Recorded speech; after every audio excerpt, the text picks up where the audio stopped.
Bonjour et bienvenue. Est-ce que toi aussi tu veux scaler tes productions de type symphonie ou autre? Eh bien, c'est ce qu'on va voir aujourd'hui.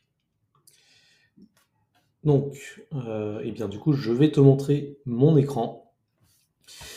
Voilà, aujourd'hui, je vais utiliser le cloud provider qui s'appelle Hubsun et donc c'est quelque chose qui est powered par Platform SH. Et nous allons voir en fait dans cette vidéo comment eh bien, je vais déployer une application Symfony de type démo. Qu'est-ce que fait Hubsun? Eh bien, il permet en fait de voilà, donc ça c'est écrit Simply Turning Code into Secure Production Application. Donc l'idée derrière Hubsun, c'est de déployer toutes vos applications. Donc en particulier, donc il y a du Symfony et vous avez tout un tas d'applications possibles. On a du Silius, du Laravel. Alors aussi, ce que j'ai oublié de mentionner, c'est que ce que j'ai pas mentionné, c'est qu'ils sont green efficients. Donc en fait, ils s'intéressent aussi à des pratiques de déploiement vert. Et donc l'idée aussi, c'est d'avoir des déploiements rapides. Et surtout, c'est axé aussi pour, entre guillemets, les développeurs. Et en fait, je vais vous montrer l'interface tout à l'heure. Donc voilà, donc là, c'est les applications qu'on peut déployer, donc du Symfony, du Laravel, Next.js, du Rails, LangChain aussi, si vous faites de l'IA, Django, voilà, tout un tas d'applications. Et donc, c'est ce qu'on va voir maintenant. Alors, du coup, voici l'interface sur laquelle je me connecte. Et ce qu'on va faire aujourd'hui, ce ne sera pas un projet Symfony démo. On va voir comment on peut déployer Uniflow sur Hubsun. Donc pour cela, en fait, j'ai créé une pull request qui s'appelle Add Hubsun, avec les changements que nous verrons tout à l'heure, et qui me permet en fait de déployer une application Uniflow. Et donc là, en l'occurrence, ce sera l'application API qu'on va déployer. Donc, comment ça va se passer? Eh bien, on va au niveau du workspace. Alors, pour l'instant, j'ai pas réussi à faire ça de manière très propre, mais l'idée, c'est au niveau de votre application Uniflow. Donc là, si vous allez sur Uniflow, donc là, je vais dans le dossier librairie, en fait, vous pouvez pas cloner le projet Uniflow pour mettre vos propres paramètres. Actuellement, en fait, eh bien, vous allez faire une copie directe du projet. Donc là, je fais un cp-r de Uniflow API et donc je vais me mettre dans site, donc test Uniflow. Donc je vais aller dans Uniflow. Voilà, donc là, on va faire une copie directe sur Uniflow API. Donc, eh bien maintenant, on va se placer dans Uniflow API. Ok. Donc là, je me place dans Uniflow API. Et alors, donc là, en fait, ce que je vais faire, c'est que je vais faire un git init. Voilà, donc comme ça, en fait, j'ai mon répertoire qui est mis sous git. Donc là, en fait, je vais faire un truc. Donc là, déjà, je vais git add. Donc je mets tout. Git commit -m first commit. Voilà. Donc voilà, donc là, en fait, j'ai mon répertoire qui est sur Git. Et donc, qu'est-ce que je dois faire en fait? Donc déjà, ce qu'on va faire, ça va être de créer un nouveau projet. Donc pour l'instant, oui, donc là, j'ai cette étape parce que je suis en version gratuite, donc il me demande comment je veux créer les projets. Et donc là, ce que je fais, c'est que du coup, en fait, je vais créer un projet from scratch. Et donc là, en fait, je vais l'appeler Uniflow API. Alors moi, ce que j'aime bien aussi, c'est me mettre sur la branche 1.x comme mon projet. et aussi du coup la région que je préfère utiliser. Donc en fait, vous avez 10 différents types de régions. Moi, celle que je préfère utiliser, c'est celle de OVH, parce que OVH, c'est un opérateur qui est historique. Alors, si vous ne l'avez pas installé, eh bien, je vous recommande d'installer donc le Upson CLI. Alors moi, j'utilise Mac, donc cette commande fonctionne chez moi et je l'ai déjà installé. Donc là, qu'est-ce qu'il fait? Il configure le projet qui sera bientôt setupé sur mon environnement Upson. Ok. Et voilà, donc mon projet a été créé. Donc là, qu'est-ce que je fais? Donc je fais la commande suivante, Upson set projet remote directement dans mon projet Git. Et donc là, en fait, le remote a été setup. Donc là, si je fais un git remote-v, eh bien, j'ai maintenant le dépôt Upson.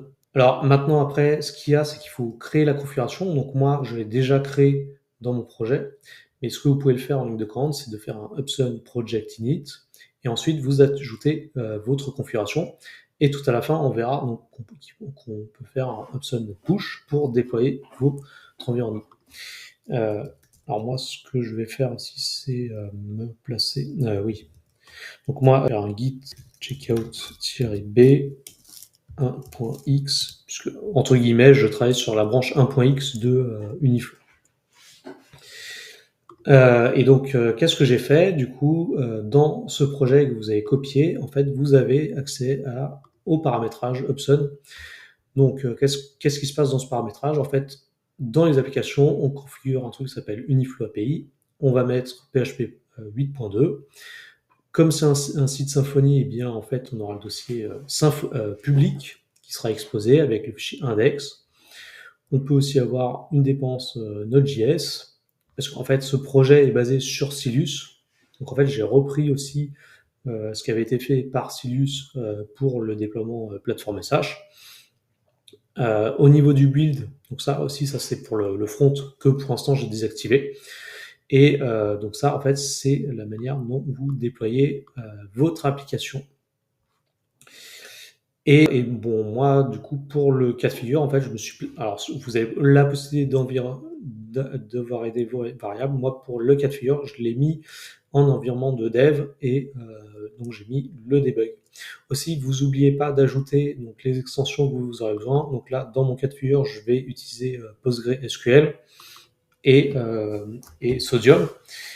Et donc en fait, dans mes dépendances, dans la partie relationship, j'utilise le connecteur, donc service, je vais utiliser PostgreSQL 15. Aussi, il y a un petit fichier que il faut pas que vous oubliez de mettre, donc c'est un fichier qui s'appelle .environnement, dans lequel en fait vous allez définir la base que vous allez créer. Donc là, en fait, il a été créé pour le cas de figure. Et donc là, si je fais un up sun push-e 1.x, donc là en fait c'est pour pusher sur l'environnement 1.x, et bien du coup il va me dire voilà, est-ce que vous êtes sûr de continuer? Donc là, ok. Donc là maintenant il va Upson, en fait il va notifier à mon projet Upson 1.x que j'ai créé cette configuration et du coup je déploie mon projet sur Upson. Donc là, il m'installe npm.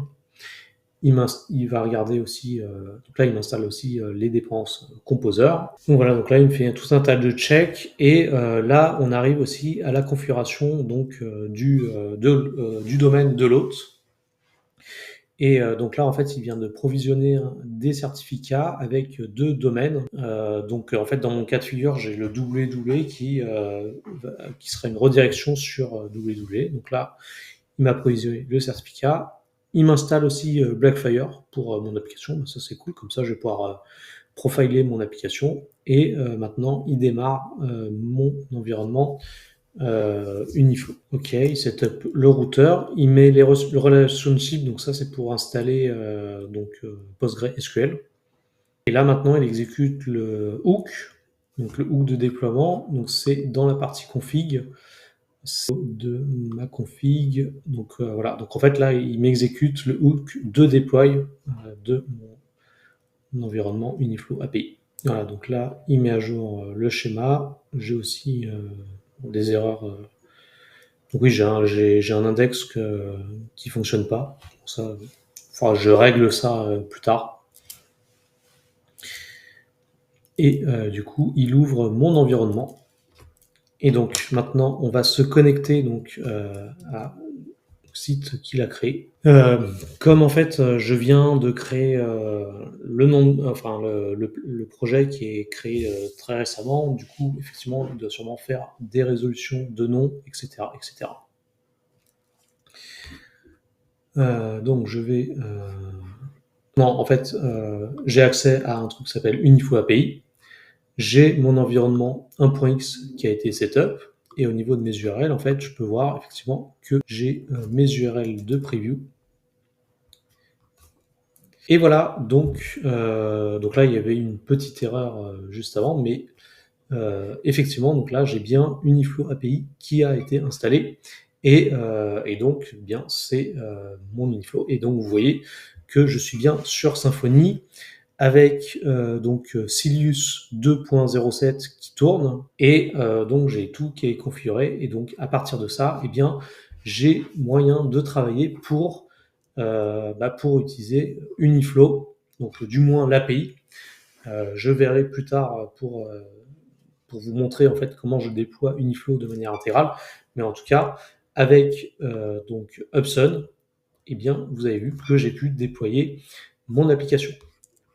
Si vous souhaitez aller plus loin, je vous encourage de regarder ce blog de Guillaume Moigneux qui a écrit de manière, de manière fine justement comment on déploie un projet Hubsun sur Laravel. Et donc on a une partie où on peut le faire en ligne de commande, où vous pouvez créer votre projet en ligne de commande. Une partie où justement vous allez EPIfy votre solution. Là, en fait, là, dans cette partie, vous pouvez choisir de manière fine en fait vos services et la stack que vous utilisez. Et ensuite, après, il y a toute la partie justement comment on utilise les variables d'environnement et comment ça se présente. Donc, au niveau de mon interface aussi, ce que j'ai oublié de vous dire, c'est que j'ai accès à mes URL. Je peux me connecter en SSH sur mon instance. Donc, et bien là, je suis dans mon instance Hubsun de mon projet. Si je fais un LSTRL, en fait, j'ai bien tous mes fichiers qui ont été déployés. Ça, le code, c'est pour le code de déploiement. Donc là, en fait, c'est pour récupérer. Et donc, voilà. Donc après, moi, ce que je vous encourage, c'est de regarder la doc pour configurer vos différents services. Et moi, ce que je vais faire, du coup, c'est que je vais merger cette pull request pour avancer sur le projet Uniflow. Comme ça, vous pourrez avoir ça disponible. Voilà, et bien, je vous... bien, donc c'est pour moi, c'est fini. Voilà, et j'espère que vous avez aimé cette vidéo, que vous allez pouvoir scaler vos applications Symfony ou Laravel ou Uniflow. Et quant à moi, eh bien, je vous dis à la prochaine. Au revoir.